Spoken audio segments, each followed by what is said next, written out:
Buonasera e ben ritrovati. Come vedete non siamo propriamente al ristorante al Caminetto, ma è un salotto al Caminetto in trasferta, perché siamo nei pressi del campo centrale del circolo tennis di Milano Marittima, dove fra l'altro tra poco inizierà il VIP Master, ma questa è un'altra questione, un'altra faccenda. Noi parliamo invece con i nostri ospiti in questa trasferta del salotto al Caminetto, che vado subito a presentare i nostri ospiti. Partendo dalla mia sinistra, Maria Pia Timo, Salve. attrice, Ciao. comica, scrittrice, adesso proprio scrittrice, cuoca, tutto. Tutto. Se c'è bisogno di qualcosa io mi infilo, ho bisogno di qualcosa Dopo lo vediamo. faccio. Di fianco a me è un imprenditore che si intende di cucina, Stefano Pucci, così Buonasera. cercherò di farvi dialogare fra di voi. E poi abbiamo un regista televisivo, ma più che altro cinematografico, cortometraggi, lungometraggi, Matteo Vicino, ben arrivato. Grazie Che fra l'altro dell'ospitalità. state lavorando adesso a un film nuovo insieme? Stiamo preparando un terzo film, sì, che magari ne parleremo dopo, che è una bella cosa, un film...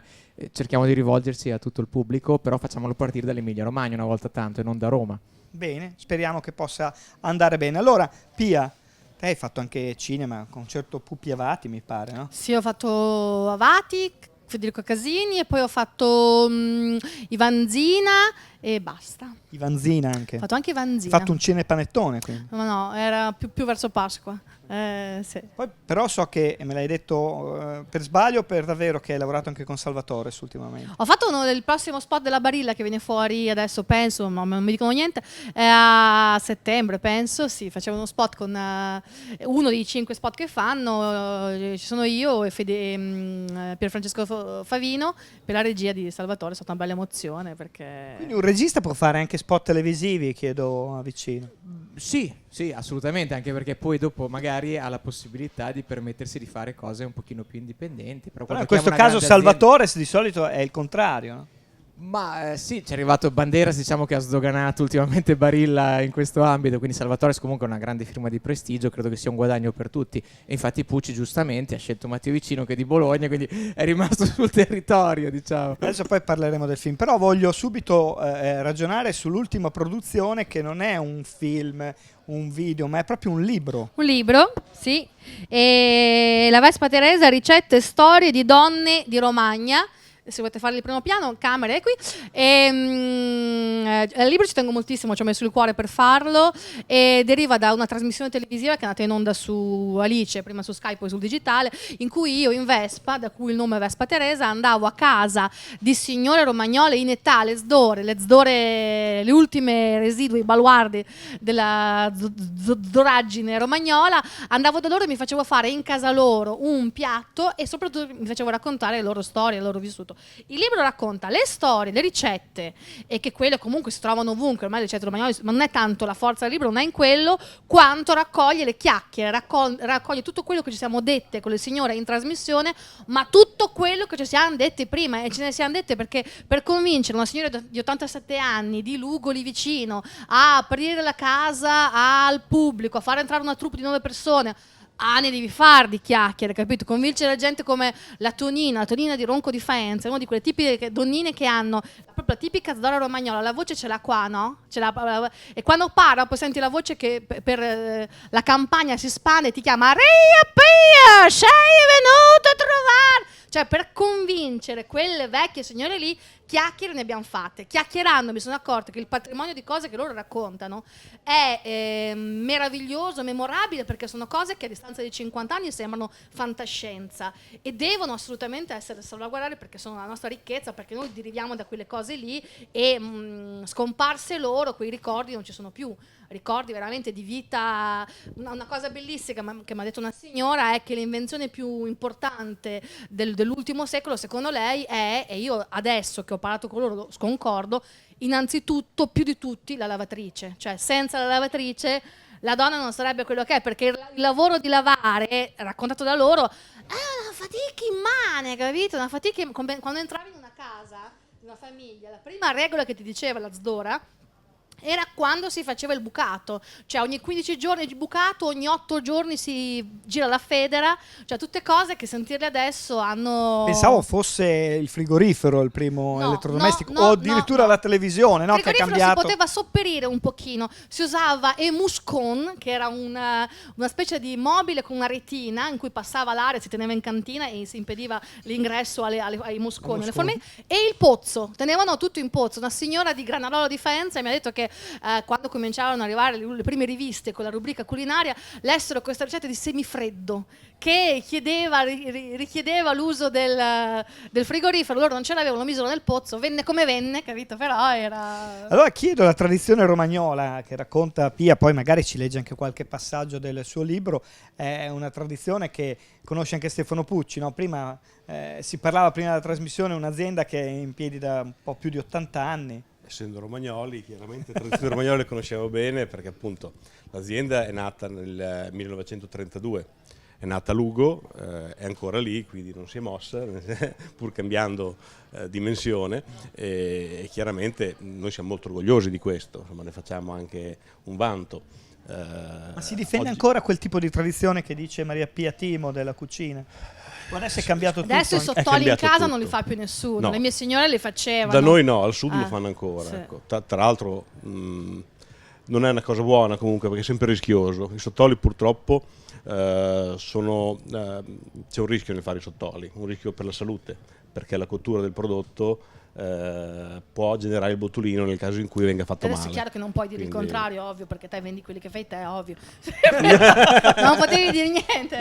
Però comunque guarda, queste signore qui quando vai a casa loro che proprio ti vogliono dare qualcosa di carino, ti danno il barattolo di fagiolini sott'aceto, insomma, sono rimaste le ultime sai che cos'è? fanno. Che una volta si faceva per esempio il sottaceto, era sottaceto. Sì, sì. Oggi se mangi un sottaceto in aceto al 100% non lo mangi più perché è Non cambiato sei il più gusto. abituato al sapore. È un gusto troppo forte. Sì. Oggi i sottaceti hanno un 10% d'aceto e quindi viene a mancare quello che è la conservazione del prodotto. Quindi guarda- devi sopperire con le tecniche Posso di dire una pastorizzazione. stupidaggine, mi attacco a questa cosa qui. C'è un mio amico ristoratore che mi diceva che lui faceva molta fatica a mettere in menù il pollo ruspante, perché siamo talmente abituati Certo. al pollo del supermercato, tra virgolette, che se metti in menù un pollo ruspante, la gente dice è duro, e lo stesso cioè i sapori Esatto. sono cambiati e condizionati dalla storia del I passato. sapori forti non Non vanno vanno- più. sì, assolutamente, capisco Chiaramente benissimo. deve essere una cosa media che piace Sì, poi a tutti. sì, sì. Come è nata invece, poi torniamo a parlare di cucina, magari Maria Pia ci legge qualche Comunque passaggio. scusami, voglio dire, io ti ho mangiato tanto Ti da ho casa mangiato mia. Ti ho mangiato tanto a casa mia se Mi entrava fa piacere. quando ero piccola, la mia mamma quando entrava. Io poi tra le altre cose non pensavo tu fossi così vicino a Lugo, sennò venivo a prendere di persona. Pensavo che Uno che spazio cavolo aziendale. fosse sto Pucci, capito? Io mi Invece- ricordo quando entrava in tavola un vasetto di funghetti sott'olio, non usciva vivo, capito? Lo seccavamo. Bisogna finirlo, però. Quindi Il proprio trucco è dire, quello. sì. Fare la dimensione giusta perché si finisca, perché se rimane... E poi dire dopo che non la mia puoi mamma li faceva anche i sottoli, ma si vede che noi preferivamo già il gusto. Erano più buoni miei, dai.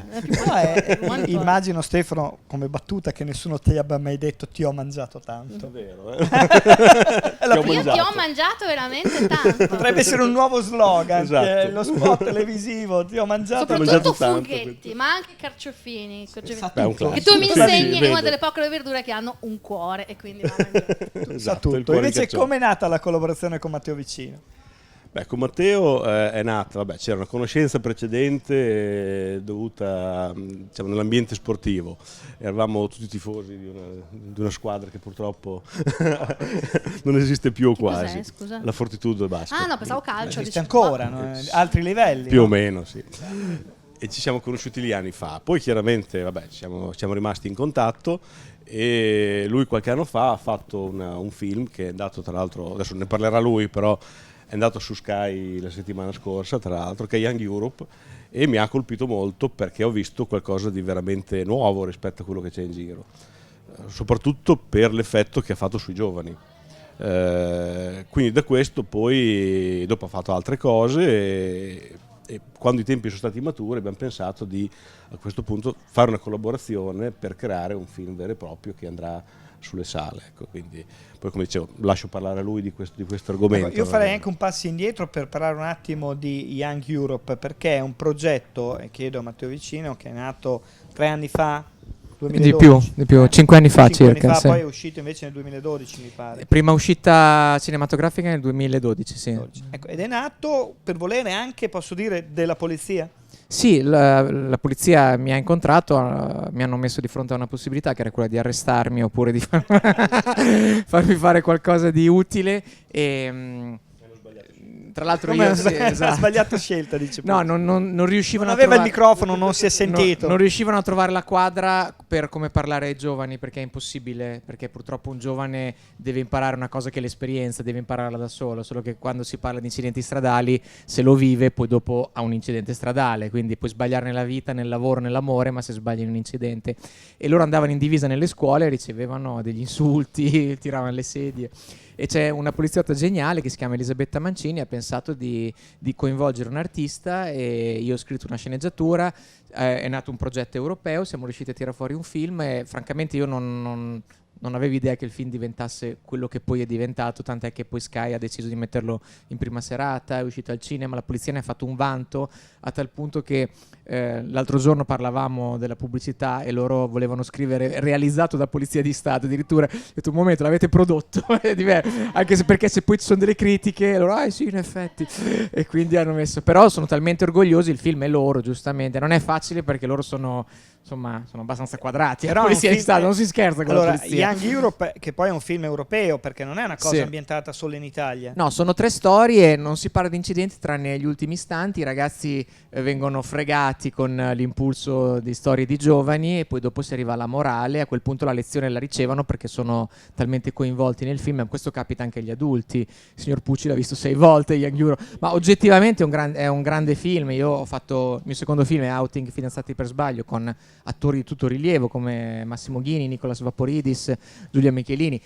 È un bel film, ma non è a livello di Young Europe, forse perché lì eravamo paradossalmente liberi, quindi l'opera è diversa, ha un montaggio particolare, è un film del tutto nuovo per l'Italia. Non che ci voglia molto a fare un film più bello della media nazionale, però... Se la media è scarsa, Beh, no. Dopo lo chiedo anche sì, a Maria Pia. Beh, sì, ma possiamo dirlo assolutamente È sì. scarsa la media dei film Io italiani. da quando è nato mio figlio non vado più al cinema, vedo quello che passa La alla televisione. televisione, sì, e vado veramente molto meno al cinema. Però ci sono delle cose che mi piacciono comunque, sì, magari non le cose che fanno più incassi, però... Bisogna andare a cercare un po' Sì. nell'indie. Si è creato Nella un musica si dice meccanismo la musica tale... indie, anche il film indie, no?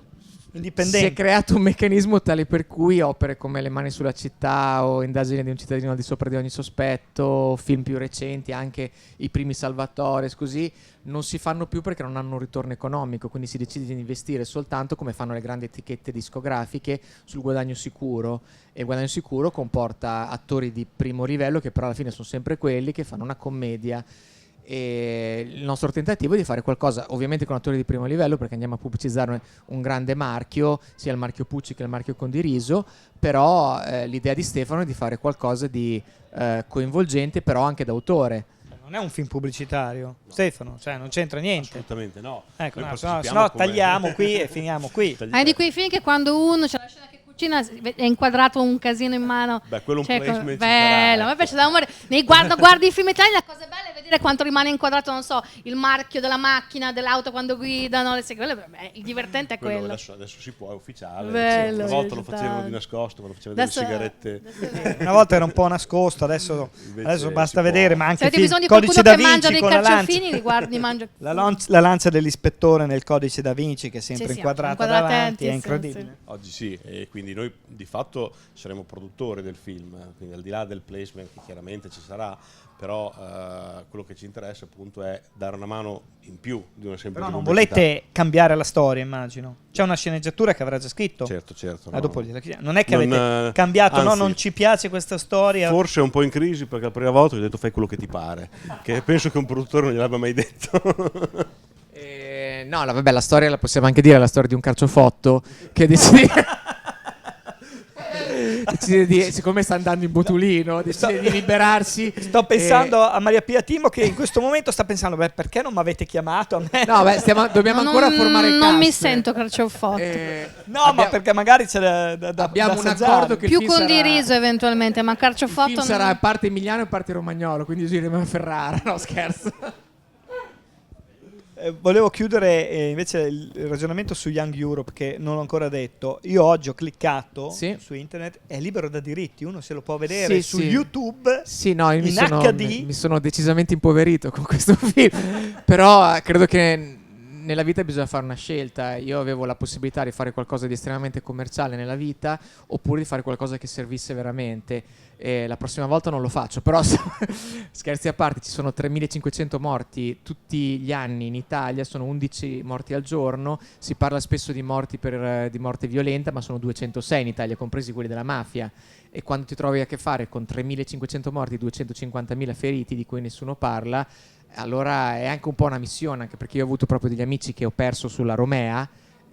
Dopo un po' insomma ti girano le scatole, insomma se hai un po' di carattere. Abbiamo fatto una cosa che salva la vita fisicamente ai giovani e per me è impagabile, io sono a posto così, nel senso. Quindi è visibile su Sky ogni tanto, però e YouTube è gratuito per tutti, basta cercare Young Europe e lo trova tranquillamente in alta qualità. Benissimo. Maria Pia, vogliamo prima della sosta pubblicitaria indagare il tuo libro? Vedo, posso leggere dei piccoli pezzi. Allora, è strutturato come un libro di ricette, ci sono le ricette scritte con gli ingredienti, anche se gli ingredienti sono a spanella, perché le signore romagnole gli ingredienti te li danno così a occhio. È un libro per gente che sa già cucinare, non è che puoi vai alla signora gli chiedi la quantità di sale quanto basta. Cosa vuoi? Si incazzano anche se glielo chiedi, quanto capito? Sale? Quello che serve. La vera Sdora Romagnola, se gli fai queste domande, la indisponi, capito? Perché non sono cose. Allora mi lego al discorso su Emilia Romagna, no?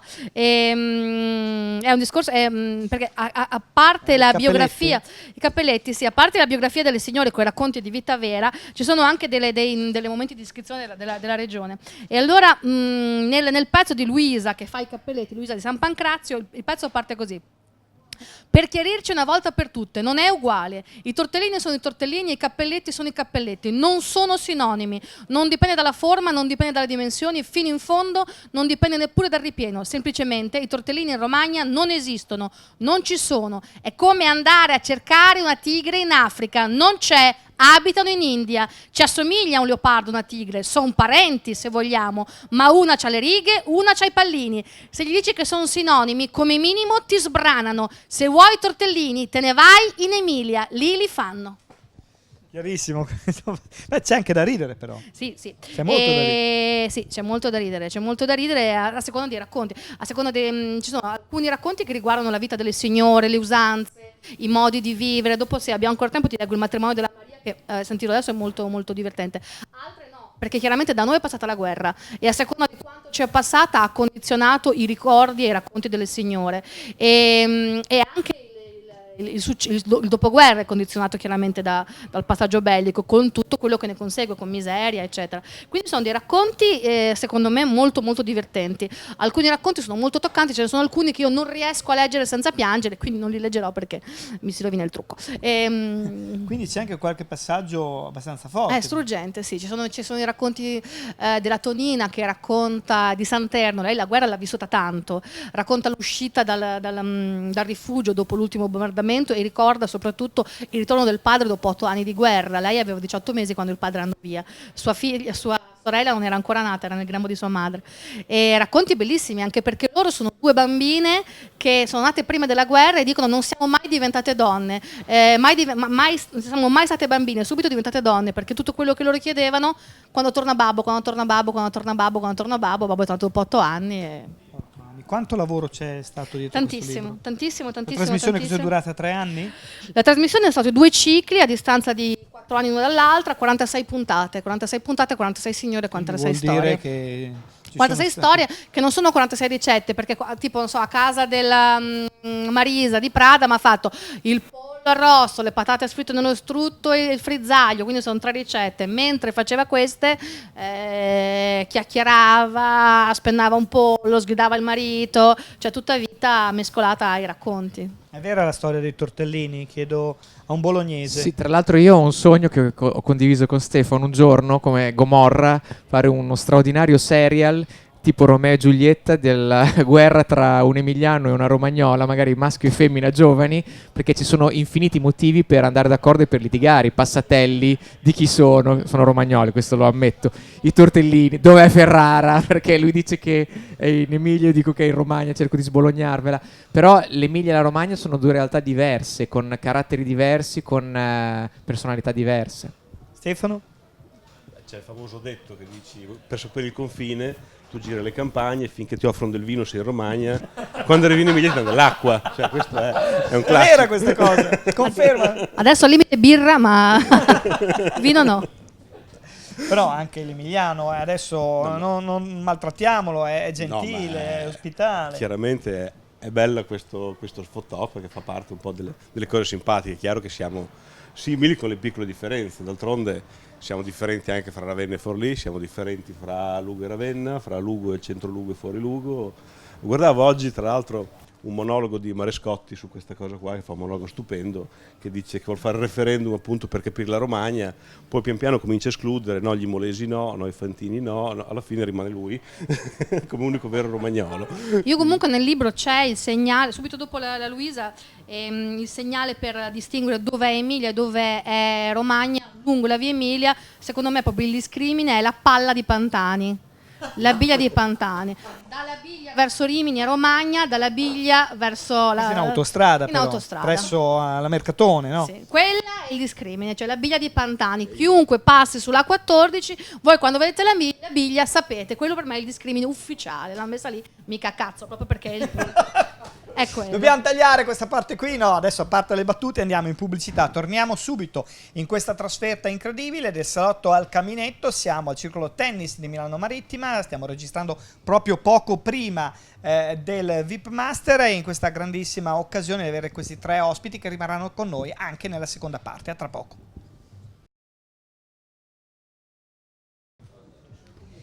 Ben ritrovati al caminetto di Milano Marittima, anche se in questa occasione, come potete vedere, siamo in trasferta al Circolo Tennis di Milano Marittima, dove fra l'altro tra poco inizierà il VIP Master, ma questa trasmissione la vedrete in un altro momento. Sono con noi Stefano Pucci, Matteo Vicino e Maria Pia Timo, con la quale abbiamo già parlato un po' del suo libro.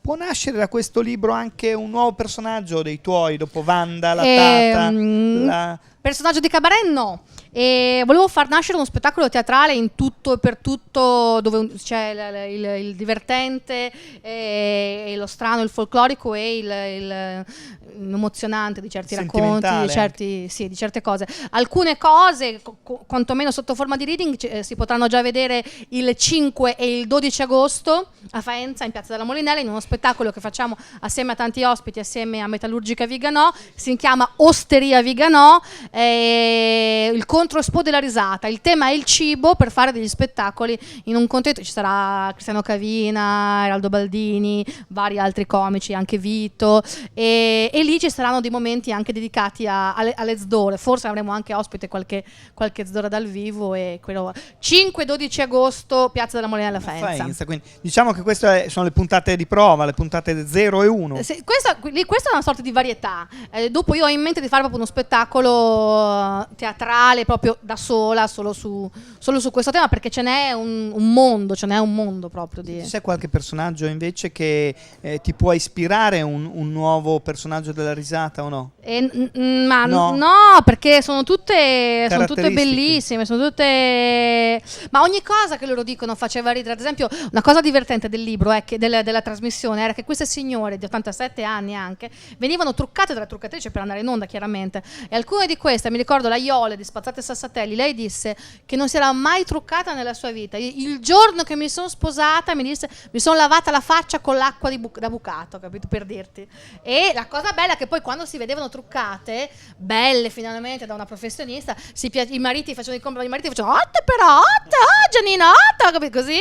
E loro, mi ricordo, la prima che l'ha detto è stata la Fernanda mi ha detto: questa foto qua me la vuoi in la Murtena. È stata la prima che l'ha detto, a voler la Murtena. Il problema, mi ha fatto notare mio marito, che poi nella Murtina c'ero anch'io, quindi comunque in tutti i cimiteri di Romagna mi sarebbe toccato essere in una tournée. Oppure proprio, sì. si vedrà solo il braccio. braccio, Sì, forse. sì, sì. Forse solo il braccio. Sì. Ci leggi un altro passaggio, Sì. poi torniamo sul nuovo film, per chi non abbiamo ancora parlato del film che stanno preparando. Uno dei racconti più divertenti, secondo me, è quello di Maria di Granarolo, la ricetta della Maria e gli strozzapreti col nodo, che non si fanno col nodo in tutta la Romagna. La Maria, invece, che è di Granarolo e anche di Pieve Cesato, in quella zona lì si fanno col nodo. Ci ho messo i segni, proprio li perdo. Sì, Adesso ma vado. gli strozzapreti hai scoperto perché si chiamano così? Perché sono... Perché veniamo da uno stato, da una regione in cui c'era lo stato pontificio, e quindi è ovvio, È ovvio. non si dice.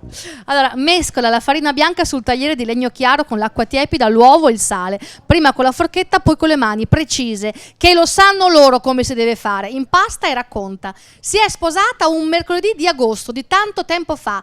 Era il 12 agosto, ma la data prevista era per settembre, solo che stava male uno zio e allora abbiamo anticipato tutto che non morisse prima. Io, pensando a settembre, mi ero già comprata la stoffa per l'abito, un bel gabardin di lana blu. Allora non usava ancora sposarsi in bianco. Ne avevo presa un bel po', che con la stessa stoffa ci facevo anche l'abito per lo sposo. Ma poi, quel 12 è stato un caldo con quella lana.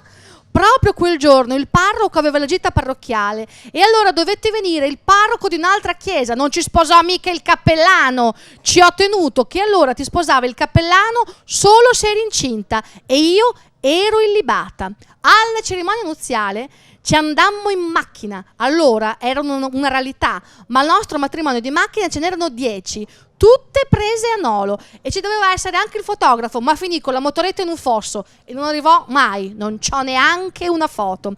Al suo rinfresco nuziale non c'era mica gli strozzapreti, no, c'era il cioccolato in tazza fumante. Maria, mi sorprendo, cioccolata calda il 12 di agosto vestiti in gabardin di lana blu, sicuro, una squisitezza da leccarsi i baffi, e poi ciambella e biscotti. Non si mangiava mica tutti i giorni. Fu servita sulle 10 di mattina a casa di lei. Si era sposati al mattino presto, alle 8.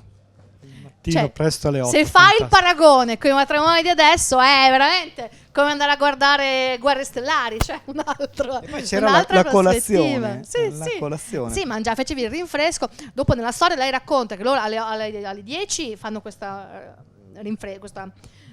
ricevimento. Poi li accompagnano tutti in stazione, che allora si andava, lei dice, o in Liguria o a Roma. Loro andarono a Genova e poi stettero a Genova 3 giorni.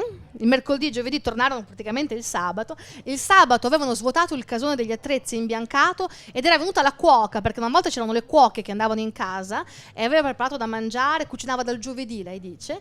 Fanno questa cena per 70 persone. Il giorno dopo, che è la domenica, vengono gli amici e loro preparano gli zuccherini per gli amici a vedere la stanza degli sposi, perché gli sposi non avevano la casa, avevano la stanza, e il lunedì mattina portano gli zuccherini al padrone, perché erano dei mezzali, portano i zuccherini al padrone quindi completamente un'altra. Però un non altro sappiamo mondo. che anno era. Non Sì, si chiedendolo ricordava. alla Maria glielo possiamo chiedere. Io non, per me era un Prima del 40. senz'altro sì, avrà un'ottantina d'anni, la Maria li avrà, sì, Quindi si è attorno al sposata, 40. sì. Stiamo parlando di 60 anni fa, forse, 60 probabilmente anni fa, sì. forse sì. anche il 45, viene tempo di guerra. Sì. Vorrei tornare da Stefano Pucci, che partecipi in questo progetto di questo film, fai come ti pare, poi che cosa ha organizzato lo sceneggiatore e regista? Beh, bisogna farlo raccontare a lui, però a questo punto è chiaro che... Però hai visto cosa c'è? Sì, ho visto cosa Chi c'è. sono gli logicamente. attori? Quando viene girato? Ecco, questa è la cosa più difficile da quando viene girato, perché un po'... Non si sa ancora. Non si sa ancora, nel senso che manca poco ormai, però è chiaro che non ci siamo fatti prendere dalla fretta, visto che per noi è il primo Non progetto. scade Non la scade, è sceneggiatura, il primo non è che progetto. cambia governo. No, anche perché penso sia una cosa abbastanza, diciamo, duratura. Ecco. L'idea è appunto di fare qualche cosa che abbia un senso non solo legato all'attualità, ma dei motivi un po' più profondi poi in fondo. Che deve essere un film divertente, perché chiaramente deve piacere, non deve annoiare, con dei tempi anche molto veloci. Infatti mi piacciono le opere di Matteo perché hanno dei tempi veloci, non sono quelli film che ti annoiano, insomma. E quindi avrà dei temi anche abbastanza importanti. Che Cosa però... ci può svelare il regista? Allora, abbiamo preparato un film che parla di una di quelle che secondo me sono le tematiche più importanti in questo momento, e cioè andando a parlare di giovani, che è il tema che un po' mi caratterizza da sempre, perché anche Outing fidanzati per sbaglio è una storia che parla di due ragazzi che sono costretti a una truffa, che è quella di fingersi gay, perché non hanno la possibilità di aprire un'attività imprenditoriale. Quindi la Regione Puglia dà dei finanziamenti, loro non hanno capito che questi finanziamenti sono per le coppie di fatto, non lo sono, e si costringono a essere coppie di fatto, quando in realtà uno Stato che funziona magari gli avrebbe dato la possibilità di esprimere le loro capacità. Comunque è preso da un fatto vero, non è inventata questa cosa del finanziamento. Quella di Outing fidanzati per sbaglio, sì, in realtà sì, ci sono dei fondi che vanno a un certo tipo di persone, non ci sono fondi che vanno ai giovani. Infatti Vaporidis nel film legge un articolo che c'è scritto fondi ai giovani, in realtà legge male, ma i fondi sono per le coppie di fatto. Quando si presenta nella Regione Puglia, che tra l'altro è una regione in cui c'era Vendola fino a poco tempo fa, e quindi la regione è stata particolarmente sensibile anche alla cosa. Inizialmente ci hanno guardato un po' con sospetto, perché è facile fare un film che diventi poi un pochino pericoloso, un po' becero quando si parla di gay, così. Invece Outing Vaporidis è un personaggio particolare che... Sì, no, beh, i personaggi sono da botteghino, li voleva il produttore, anche Massimo Ghini, però poi quando li abbiamo visti lavorare ci siamo trovati di fronte a super professionisti che con Massimo Ghini ha una maschera attoriale che è unica al mondo. Visto in tante interpretazioni. Sì, poi è chiaro che le sceneggiature che gli arrivano sono quelle che sono, però non è che in tutti i paesi ci sono i Kubrick o i Michael Nyman che ti possono dare grandi sceneggiature, quindi... Però d'altronde lui sicuramente è una persona che per esempio prendiamo Adam Sandler, faccio per dire, lui è meglio Ghini potenzialmente come maschera, gli italiani sono i migliori al mondo come capacità. Nel nostro prossimo film vogliamo parlare di libri, che è un concetto fortissimo. Immagino che tu ne sappia qualcosa. Quanto è difficile proporre un libro che per me, io ascoltavo le tue storie, è un libro che dovrebbe essere letto da tutte le giovani romagnole, perché è la tradizione che si perpetua. Ci siamo resi conto io e Stefano che questo è il guaio, nel senso che i giovani non leggono più, se non leggono più non hanno armi per difendersi, se non hanno armi per difendersi diventano stupidi, se diventano stupidi poi tutto va a ramengo. E siamo partiti da Curzio Miraglia, che era un sindacalista nei primi del Novecento, nel 1930, nel 1940, che aveva un grande motto dietro la sua scrivania, che era è meglio morire in piedi che vivere in ginocchio, che era una frase che lui aveva letto da Hemingway, da Per chi suona la campana.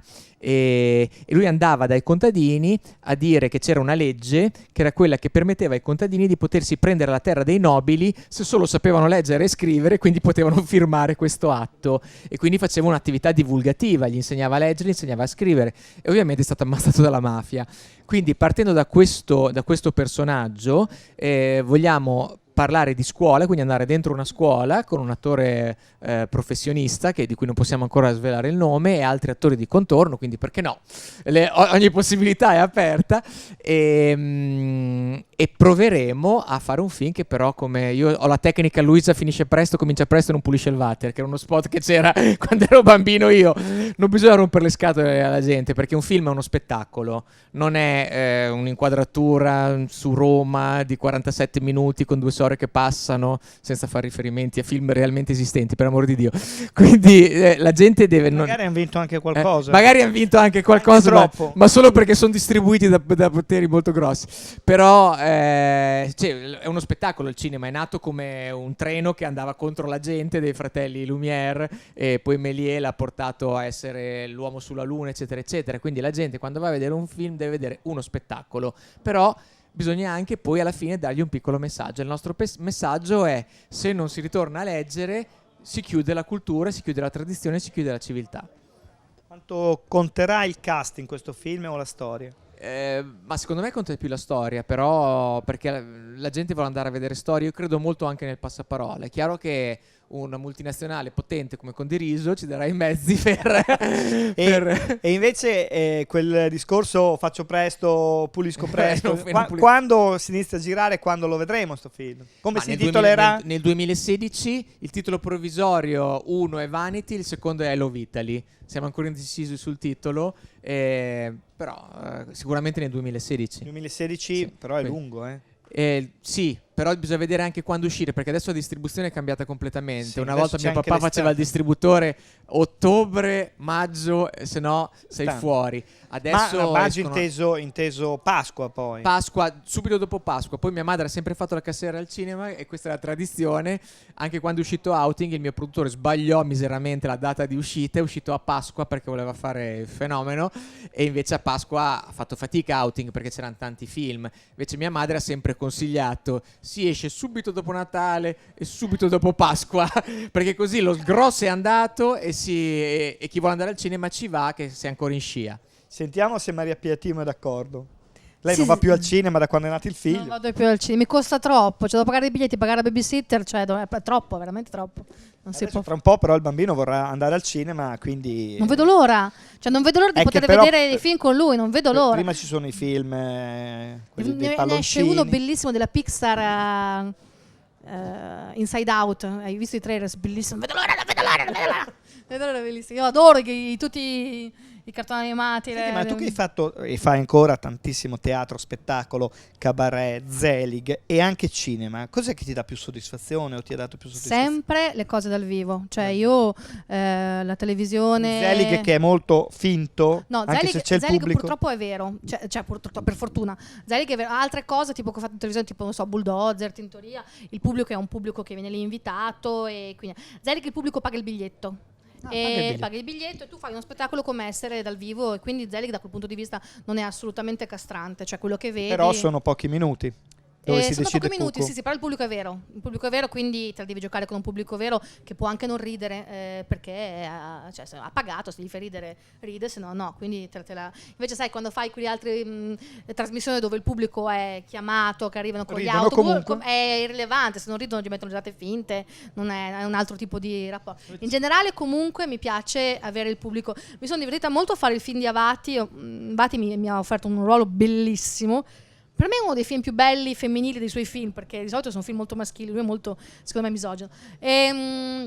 La cosa bella è che io avevo questa scena meravigliosa in cui leggevo pubblicamente questa lettera che mi ha mandato Marco Re, da cui si desumeva che lui era stupido, era un pagliaccio, la leggevo davanti alla chiesa, vestita da sposa, sul tettuccio della macchina, a tutti gli invitati. E per me era come avere un pubblico, perché comunque, e quindi me la sono, altrimenti faccio fatica, sia col cinema che con la televisione, con la fiction, perché mi manca proprio, mi piace questa cosa di fare le cose a due, perché lo spettacolo in teatro si fa veramente in due, cioè cambia a seconda se la gente che hai è tanta, è poca, ha sonno, ha mangiato, ha freddo, è vero, cioè è clamorosamente vero. Però Cioè, perché lo naturalmente quando hai spettacolo vada 1000-2000 bene, persone davanti è più divertente, insomma. è molto più divertente, cioè Anche perché più diventa una rischioso, cosa però. diversa, io ricordo ad esempio uno degli spettacoli in cui mi sono divertita di più a farli, è stato uno spettacolo che ho fatto al Casinò di Nuova Gorizia, dove c'erano persone per me arrivate col pullman da Lecce la mattina, avevano giocato, avevano visitato altre cose e avevano una stanchezza pazzesca, cioè riuscire a far ridere quelle persone lì che non ne hanno voglia, che vogliono solo andare a letto, è una soddisfazione enorme. Ridevano. Hai fatto fatica, ho fatto accendere tutte le luci, perché per me col buio si addormentavano, poi gli sono andata incontro, ho lasciato la lastra, sono andata giù e dopo li hai svegliati e vai, fai una fatica pazzesca, però, e quindi chiaramente quello spettacolo lì è stato lì quel giorno lì a Nuova Gorizia per quelle persone lì, fatto il giorno dopo altrove in Teatro Comodo è un'altra cosa, perché il pubblico è diverso. Chiedo a Matteo se il cinema è così freddo, Matteo, visto che ha avuto anche altre esperienze. Io una volta facevo il suo mestiere, Appunto, volevo peggio, arrivarci adesso, molto peggio. il cabarettista, no? Facevo il comico e effettivamente è un'altra soddisfazione, anche perché è molto semplice: se sei bravo, sei bravo; se non sei bravo, la gente non ride, e se non ride lo devi capire. Insomma, io ho visto un sacco di comici che non facevano ridere, ma è capitato anche a comici di rilievo, non faccio nomi, però in convention, che lei conosce molto bene, dove la gente è lì ospite, tra virgolette, e se non ridono diventa un guaio, se fai una battuta troppo offensiva diventa un guaio, perché poi vai giù, e quando vai giù cominci a scavare. E invece per quanto riguarda il cinema, sì, il cinema è totalmente fasullo, però ha un vantaggio. Una scena per esempio di Fidanzati per sbaglio, di Outing, c'è una battuta tragica di Vaporidis, una delle più trash del film, in cui loro sono intervistati come gay, ma ovviamente è una tragedia tutta l'intervista. E nel momento peggiore Vaporidis a domanda: come mai avete deciso di aprire questo atelier in Puglia? Risposta ufficiale: per prendere dei soldi. Risposta che ha dato Vaporidis è: perché volevamo dimostrare che la Puglia non ha soltanto le orecchiette. Ghini dice no, ma c'ha pure gli orecchioni. È tragica, però il cinema esplode anche perché loro sono nel momento in cui l'architettura comica è sempre lo scemo è quello che deve star zitto, e Vaporidis è lo scemo e non sta zitto, perché tutti si aspettano che lui stia zitto, invece lui dice questa boiata colossale. Ma in quella scena, che è una delle migliori del film, noi quando l'abbiamo girata insieme alla troupe sapevamo di avere qualcosa di buono in mano, quindi quando l'abbiamo girata ce la siamo tenuta per 8 mesi, ma sapevamo che poi sarebbe stata rilasciata al cinema e avrebbe avuto quella scena particolarmente successo. E quindi è bello e brutto. Il cinema per me è la cosa più bella del mondo, perché è una magia, però quello che ti dà lo spettacolo dal vivo è diverso. Certo, ahimè, lo spettacolo dal vivo, una volta che si esaurisce, ti rimane il ricordo e poi ti può distruggere, poi si finisce nell'eroina, ci si fa di sottaceti, Pucci, non si riesce più a finire. Ho visto cose che non si sa come va a finire. Stefano Pucci, prima abbiamo parlato dei tortellini di Emilia, di Romagna, però questa terra ha veramente grandi fantasie, grandi interpreti della fantasia, dai comici ai registi, senza passare dagli uomini dello sport, ed è il bello che riusciamo a tenerli anche abbastanza stretti. Beh, sì, la Romagna è piccola, però ha fatto tante, ha creato tante, con l'Emilia. Sì, ok, ma anche solo la Romagna, per esempio, cioè, ho citato prima Marescotti, che stimo moltissimo, che per me è uno dei migliori. Infatti anche nel mondo del cinema ha fatto delle parti molto, molto importanti. Adesso, per dirne uno che mi è venuto in mente, ma così ce ne sono tantissimi nel mondo dello spettacolo, penso che sia una regione molto importante in questo mondo. Secondo te il titolo del film qual è? Love Italy o Vanity? Decide lui, quindi sono democratico io. Non puoi Tanto, decidere niente. per me è giusto che l'artista si esprima, no? Cioè, non ha senso come produttore, cioè, è come se lui volesse insegnarmi a fare i sottaceti. I sottaceti li so fare io, lui sa fare il cinema. Io li so mangiare. Esatto. Lei sa fare tutti e due. Meglio sottaceti o sottogli? Sottolio. Oggi sottoli, chiaro, i sottaceti è il prodotto più vecchio. Dipende cosa devi fare. Nella insalata russa ci vuole il sottaceto, se no. Però vicino, non so, a un buon prodotto sta bene. Con gli antipasti, i sottaceti sottaceti hanno ancora la loro. Diciamo che anche questo dipende molto da regione a regione, perché il bello dell'Italia è che ogni regione è diversa. Quindi se vai in alcune regioni, cambiato il prodotto da regione a regione. Come ci sono di quelli che vanno di più, quelli che vanno di meno. Ma è cambiata anche la qualità del prodotto? In Italia no, per l'estero sì. Per l'estero sì. Perché io ho scoperto da pochissimo tempo che addirittura c'è una nota marca di caffè che cambia il prodotto per l'Italia del nord, l'Italia del centro e l'Italia del sud. Perché il caffè ha miscele diverse. Se hai un monoprodotto, sì. Adesso noi abbiamo il vantaggio di avere una gamma di 400 prodotti. E quindi è chiaro che in Veneto ne vanno alcuni, in Emilia Romagna altri, al sud altri ancora. L'Italia rappresenta un 10% del vostro... No, è il 70 adesso.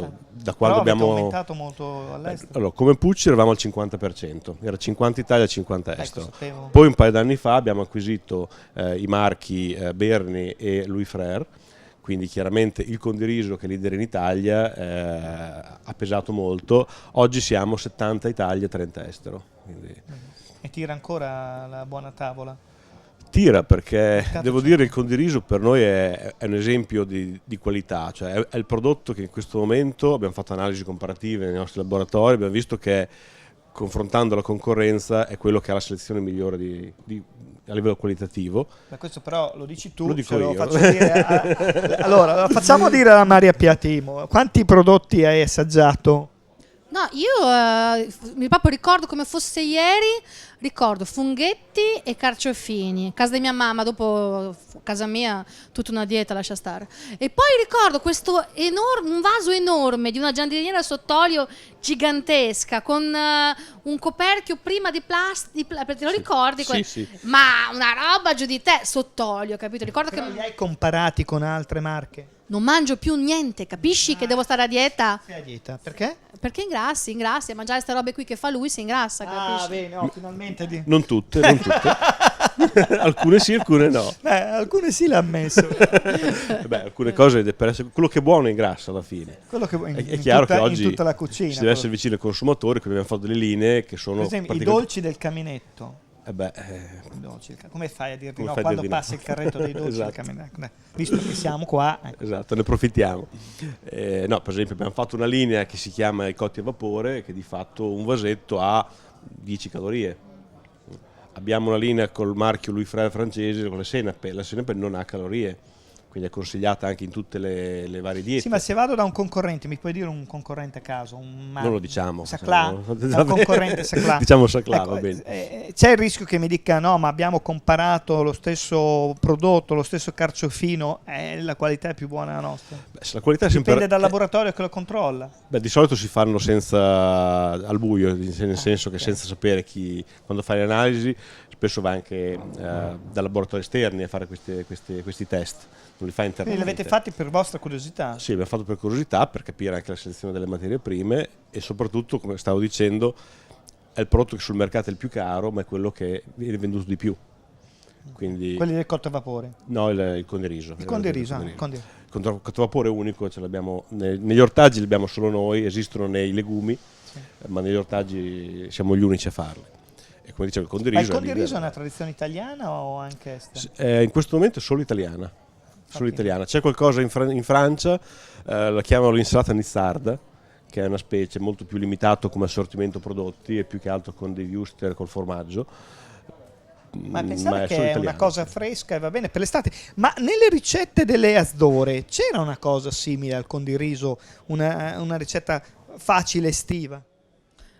Di facile qua non c'era nulla.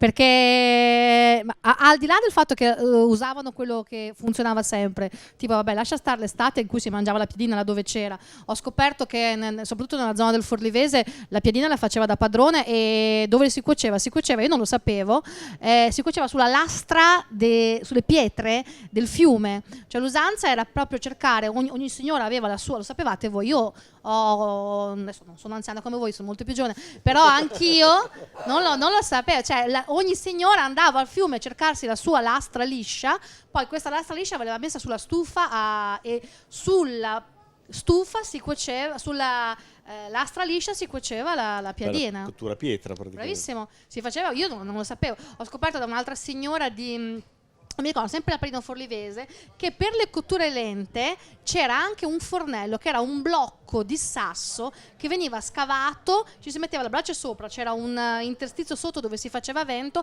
e su quello facevano le cotture lente quando non si accendeva la stufa a legna, quindi l'estate lì si cuocevano gli umidi, si cuocevano i ragù, capito? Cioè cose, io l'ho visto uno di questi, lei ha cotto le sue lepre in salmì, me l'ha cotta su questa cosa, vedi una cosa atavica rimessa in funzione, capito? Estate, inverno, stessa cosa? No, diverso. Non c'era tanta varietà, si mangiavano più o meno sempre le stesse cose, era diverso quello che si mangiava perché la colazione doveva portare gli uomini a lavorare fino a sera, quindi a colazione si mangiava pollo alla cacciatora, pizza fritta, affettati, non il cappuccino e la brioche perché devi andare in ufficio e muovere il mouse, lì dovevi fare dei lavori e quindi si mangiava molto a colazione che era la mattina presto, la notte fondamentalmente, poi si portava altra roba nei campi per farli mangiare perché dovevi lavorare, quindi proprio un mondo diverso perché è inconcepibile le colazioni che si fanno adesso.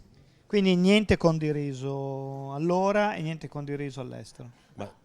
Una cosa, ad esempio, che ho capito, che non sapevo, la zona anche qui di Ravenna, c'erano le risaie, ce n'erano tantissime di risaie. Cioè il riso qui era autoctono, c'erano molte signore, hanno fatto le mondine, che il paesaggio era completamente diverso anche il paesaggio, perché c'erano risaie. Sì, beh, tanti anni fa, sì. Sì.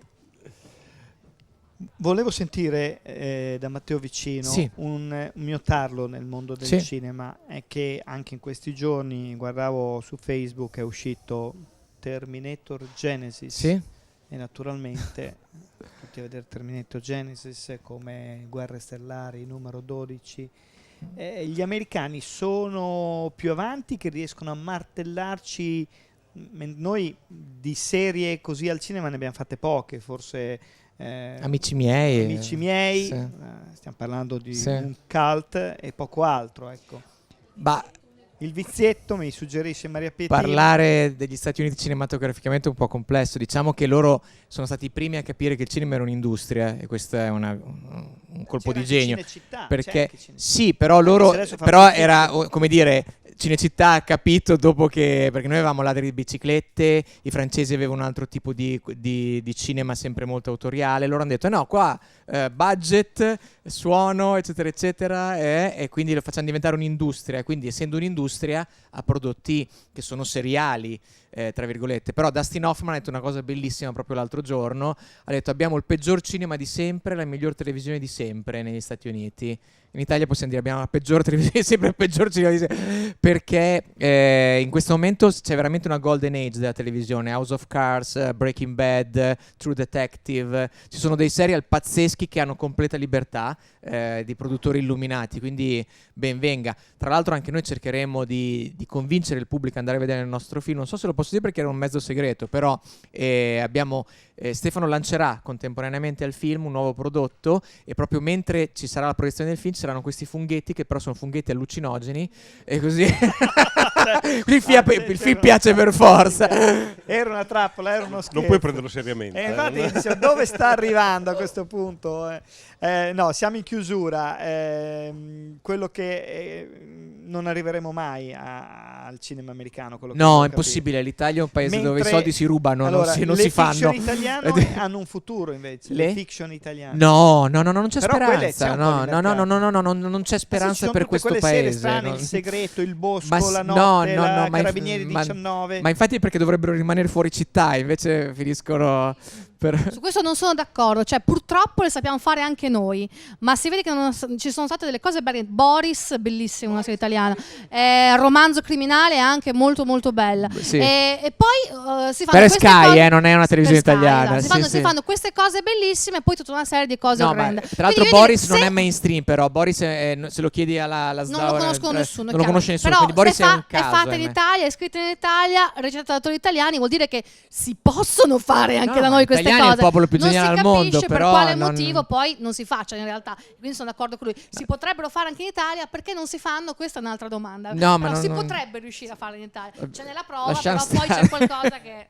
È questione di budget forse anche. mi sembra più di volontà È una che- questione culturale, quando Però- l'Italia è il secondo paese per ignoranza al mondo. Però se del guardiamo nord- alcune serie, adesso hai citato House of Cards, Mhm. oppure mi viene in mente Criminal Minds, cioè sono puntate da 40 minuti scarse dove esplodono delle macchine, dove ci sono riprese aeree, dove Sì, ci no, sono però si possono elicotteri. fare le cose anche senza, l'abbiamo dimostrato con Young Europe. Serve un produttore intelligente come Stefano che ti lascia fare le cose. Siccome in Italia non c'è la stessa libertà che c'è negli Stati Uniti di dire che il presidente degli Stati Uniti è un assassino criminale con una moglie un po' facilotta, House of Cards, esatto, non c'è questa libertà in Italia. La libertà negli Stati Uniti è business, perché se tu fai una cosa libera e bella fai soldi. In Italia invece si parte dal percorso opposto. Questa cosa libera mi metterà nei guai? Sì, allora perché la devo fare? Però insomma è chiaro che noi facciamo un prodotto per il mercato, però faremo qualcosa che cerca di riportare alla lettura, come faceva Monicelli, faceva splendidi film con una piccola morale. Purtroppo non è che io sono Monicelli, magari, però insomma cerchiamo di fare una cosa simile. Siamo in chiusura nel ringraziare naturalmente Matteo Vicino e Stefano Pucci. Una data non ce l'abbiamo, neanche di inizio riprese. Dici. No, speriamo di iniziare a settembre. Settembre, quindi Poi tra poco questione più di un mese. ci sono un sacco di pratiche, anche di cose burocratiche. Dove da si fare. girerà? Noi vogliamo girare in Emilia Romagna. Quindi Bene. adesso dobbiamo scegliere la città perché ci piacerebbe molto rimanere legati ai nostri territori. È più difficile rispetto Su ad una altri città posti. o su più territori? Un po' più territori, ecco. Poi Però prima rimanere in volevamo questo far territorio Bologna, sarebbe Ferrara, bello. anche queste zone qua, ci piacerebbe girare qua. Ecco. Alla Bisogna fine che- Ferrara bisogna che ce lo c'entra permetta. sempre, che sia Emilia Sì, Romagna dai, alla c'entra fine, sempre. sempre in mezzo. Invece, grazie a Stefano, invece Maria Pia Timo. Io le date ce le ho, 5-12 Ce le hai agosto, date? Piazza della Molinella. Il libro lo Sì. trovate in libreria, Vespa Teresa, LT Editore.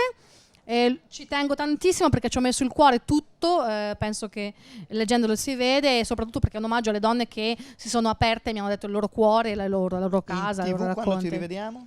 Sai che non saprei, sicuramente dovrei ritornare a quelli che è il calcio l'anno prossimo, perché il Bologna è tornato in Serie A e quindi dovrei continuare, però sai, sono quelle cose che cioè, dovrebbe essere un progetto che parte ancora in Rai ai primi di settembre, ma non diciamo ancora nulla perché per scaramanzia non E possiamo quelli che dire il calcio nient'altro. seguendo il Bologna. Ovviamente. Che poi tu sei filo bolognese o no? Io devo per forza, perché mio marito è figlio dell'ultimo scudetto del Bologna, quindi Cioè è nato quel giorno lì? no, è nato a seguito dei festeggiamenti dell'ultimo. Questo, che fra l'altro è un ottimo disegnatore e ogni tanto scrive anche sì, dei bei Roberto pezzi. Pozzi, un bravissimo umorista, un autore mio, vignettista, vignette memorabili su Gagarin, un free press che si trova in tutta l'Emilia Romagna, è molto molto bravo. Molto di quello che dico io lo devo alle sue intuizioni. Bene, quindi lo salutiamo, che credo sia qua in giro. Abbiamo concluso, grazie naturalmente a tutti e tre, grazie di averci seguito. Torneremo naturalmente al caminetto, anche se questa sera è una puntata straordinaria fuori dalla splendida cornice del ristorante. Torneremo la prossima settimana. Arrivederci.